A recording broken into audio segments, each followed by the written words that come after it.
Fox San Antonio's Jessica Headley. And I'm Ryan Wolf. Our greatest responsibility is to serve our Treasure Valley communities, the El Paso, Las Cruces communities, Eastern Iowa communities, Mid-Michigan communities. We are extremely proud of the quality, balanced journalism that CBS 4 News produces. But we are concerned about troubling irresponsible, one-sided news stories Plaguing our country. The sharing of biased and false news has become all too common on social media. More alarming, some media outlets publish these same fake stories without checking facts first. The sharing of biased and false news has become all too common on social media. More alarming, some media outlets publish these same fake stories without checking facts first. Unfortunately, some members of the media use their platforms to push their own personal bias and agenda to control exactly what people think. And this is extremely dangerous to our democracy.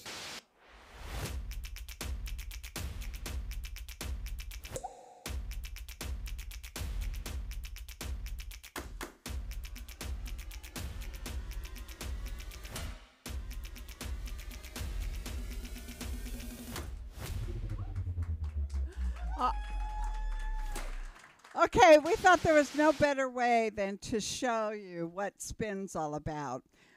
This morning we're going to take a look at what it means in the echo chamber and what it means for all of us as we move in the future. I want to welcome everyone, and as you can tell, it's one of our most engaged. One of the interesting things, as you know, is we never know who actually makes it in their flights and arrives on time, and it looks like you're all bright and early this morning, so welcome, welcome. And so we're going to go right into our agenda today, and most of you that have been here, and there's quite a few that have not, you're going to see a schedule that's going to go like this, all right? But we are recording, and it will be available to you this week to grab segments of it or to look at someone's comments.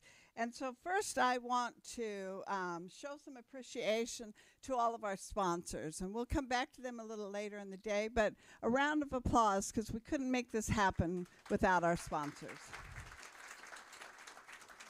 Okay, and then we have the MSA team here today. I want to thank Zach, who many of you know. Ryan Stankovic is here as well. We've got Mike Stankovic, who has been with me, or I've been with him for many years. Then we have Patsy, who's just wonderful at volunteering, LaTanya, and then if you haven't noticed, but we have some hardworking Cynthia Campbell out there just volunteering with all of us. So give them a round of applause, would you? Okay, let's get started. What is an echo chamber? It is the algorithmic effect of our choices and consumption of information. Today, we will change and challenge all of us to cancel, broaden, enlighten, and take personal responsibility. It's up to each of us because we are in a time unlike any other. And having diversity of thought, which is what the underground is all about, is what will keep us a thriving industry. Our MC today is Brandy Stankovic. I like to call her, and she will love this, I know, a brilliant thinker, an instigator, a strong advocate of all things credit unions. She also happens to be my daughter, and I'm very excited to bring her up here. She was recently inducted into the America's Credit Union Museum History Hall of Fame. Please welcome Dr. Stankovic.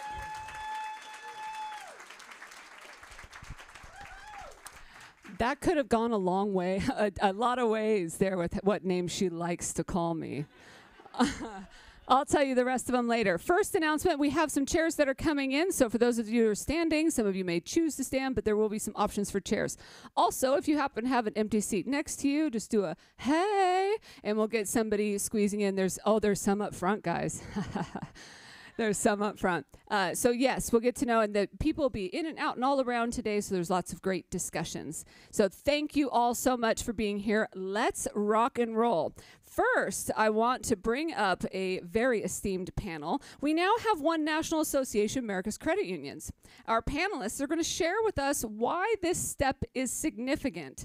So please welcome to the stage Gerry Singleton, Montana's Credit Unions. Caroline Williard, Cornerstone League. Juan Fernandez Ceballos, Louisiana Credit Union League. Melia Heimbuck, Credit Union Association of New Mexico. And Patty Corkery, Michigan Credit Union League. And the president's video.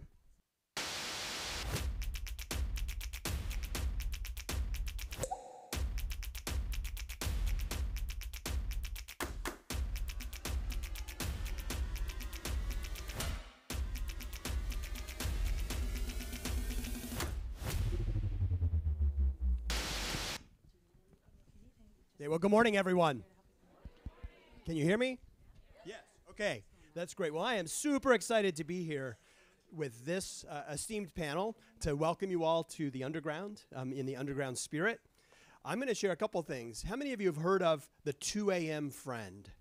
Anybody heard of that? It's a thing. You can Google it.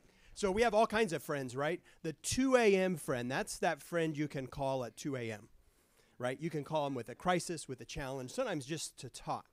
Right? Sue, I know you're that friend for me and for many people in this room as well. This group of league presidents is that for me. These are the 2 a.m. friends. And as I first saw the panel, I thought, every one of us, we all have hiked, we've climbed mountains, literally climbed mountains together. And when you do life like that together, it builds trust. It also builds vulnerability. And that can literally move mountains. And so I'm so excited that we are sharing this panel together. 40% of league presidents are new in the last 5 years. I thought that was interesting. I just learned that recently. 40%. Think about the impact that that has on our entire movement with the new experiences, the new ideas, the change mindset, the kind of willingness to push the envelope just a little bit as well, and the power and importance of that. So I want to talk just briefly about, I live in Montana, and we still have a lot of snow in Montana, and I love to snowshoe. Anybody gone snowshoeing? Snowshoeing is fun. George, we'll talk about that later, what snowshoeing is. George is in Africa. They don't have quite as much snow in Africa. We'll talk about that later. There are 5 parts of a snowshoe, and I'll do it very quickly, and there are 5 of us.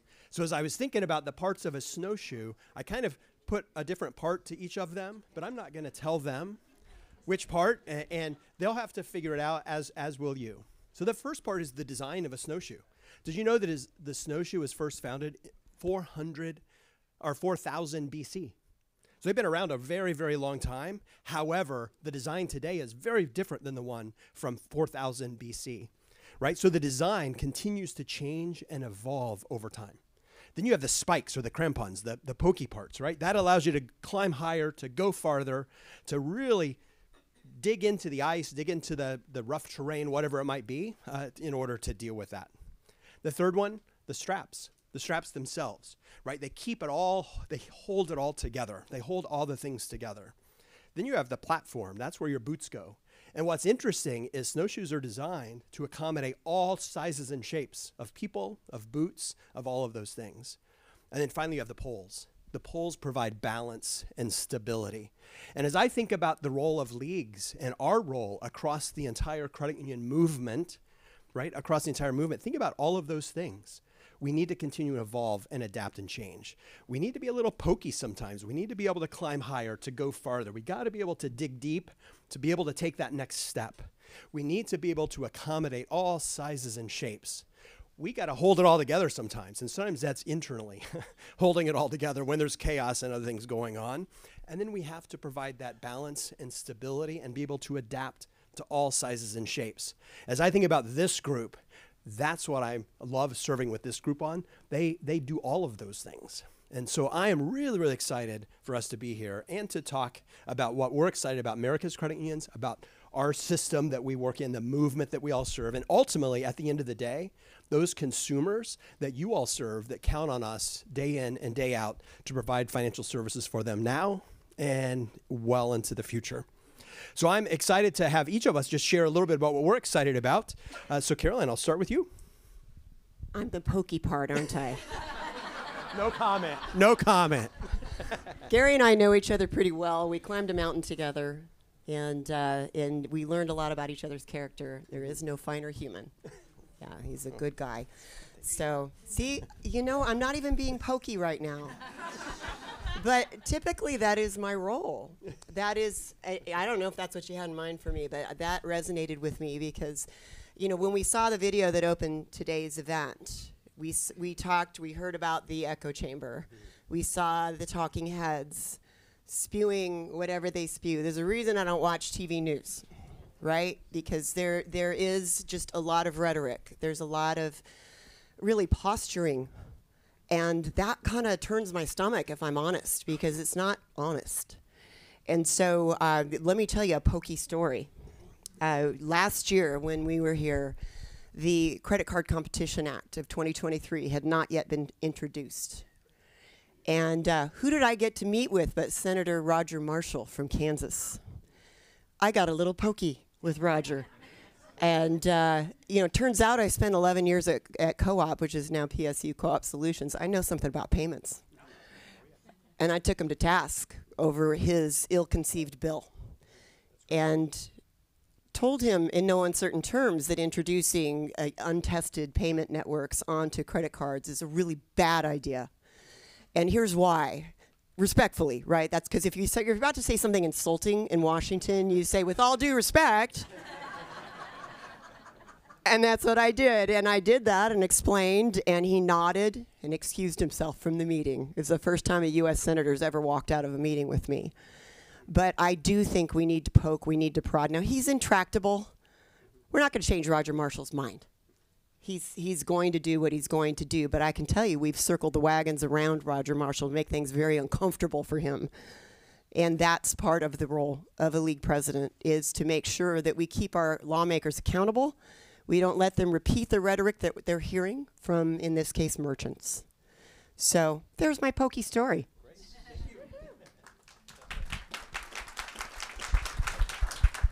Mr. Juan, what are you excited about? Well, good morning, everybody. I'm really excited to be here. Isn't this a great, great gathering, everybody? So, yes, the 5 of us have climbed mountains, and let me tell you, I could not keep up. But it was fun. It was a lot of fun, but I could not keep up. These are 5 very in-shape people. And there I was, stuck in the mountain like a little bear somewhere. I don't know. It was something else. I think you're the strap of the snowshoe. So I'm really, really excited about the 2 associations coming together. I'm really excited for what that promises, what that could mean. I'm really excited about the speaking with one voice, being united. I've been around in credit unions now for 20 some odd years, and I can tell you many times where we have not all been speaking with one voice when we go to the Hill. And that is critical. That is really, really important, that we are united, that we are channeling resources in the same direction. I will tell you, however, what I want to see from this new association.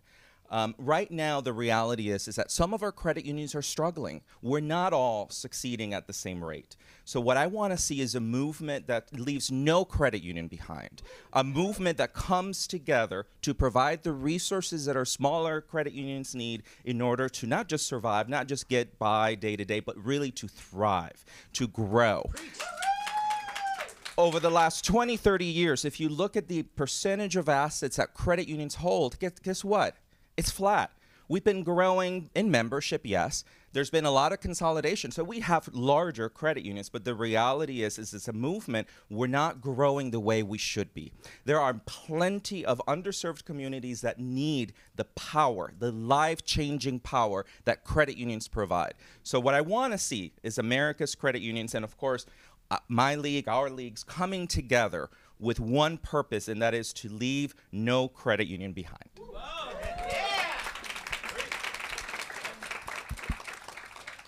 Melia. Wow, I feel like I'm in church. That's awesome. Amen, sister. Right. Yeah, you know, Gerry, I have a lot of gray hair, which I didn't have before I took this job. after Juan, who clearly lost all of his. So that gives you a little indication on what it takes to be all 5 parts. And I'll tell you what I love about America's Credit Unions coming together is that I actually think we all up here get to work together a little bit more closely. And I love that Caroline gets to be the pokey part. And if I ever need to be the pokey part, I know who to call, right? Yeah. And the strap that's going to hold us all together. I mean, I do love all of that. I just don't want to be the 4,000-year-old part of it with the gray hair I've got. But you know what I love the most is we are all in this together.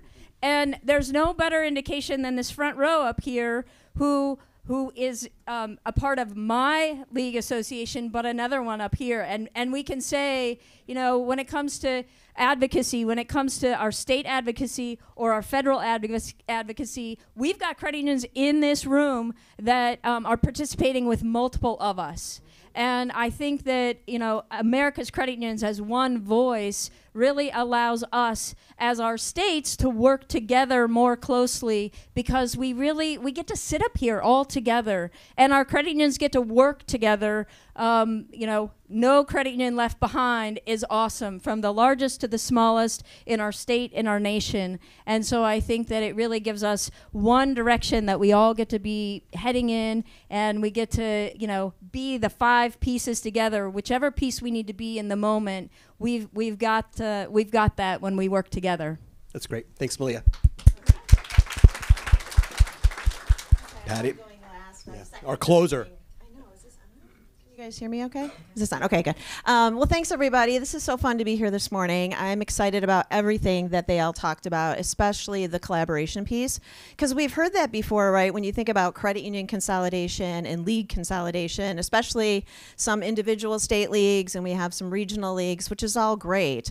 But sometimes you hear that expression, oh, I have to do this because I don't want to be left behind. And if we're in the business of leaving anyone behind, that's not a business I want to be a part of. So I'm really glad that you mentioned that, Juan, because we all work together. But what I want to talk about is it's March, right? And it's Women's Month, right?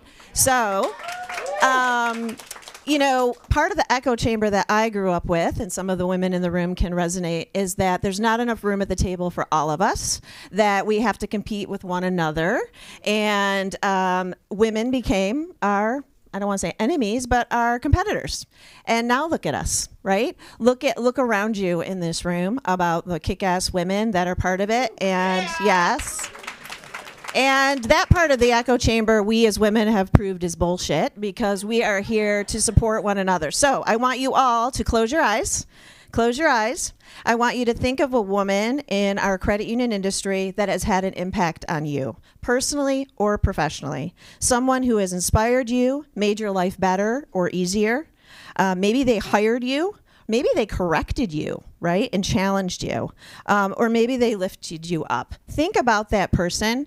As you close your eyes, who is that person for you? And my challenge is, if that person's in this room or here this week, or maybe they're not, is to call them this week and tell them why they were the first woman that popped in your mind when you were asked this question, and reach out to them and tell them why. There's so many women in this room that I can say that to.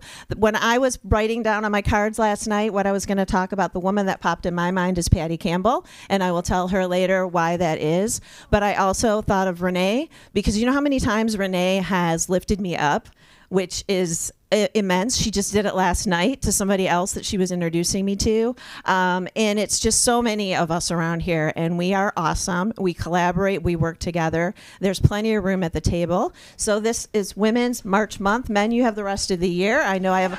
So have it, enjoy. There's a ton of men champions here in my life, as 2 of them are up here with me. But let's celebrate some women and make sure you let them know who they are. So. All right, thanks. All right. Thank you all very much. Thanks so much. And thanks for having us come and share with you today what we're excited about. The future is bright, and we have to make sure we leave no one behind. Thank you.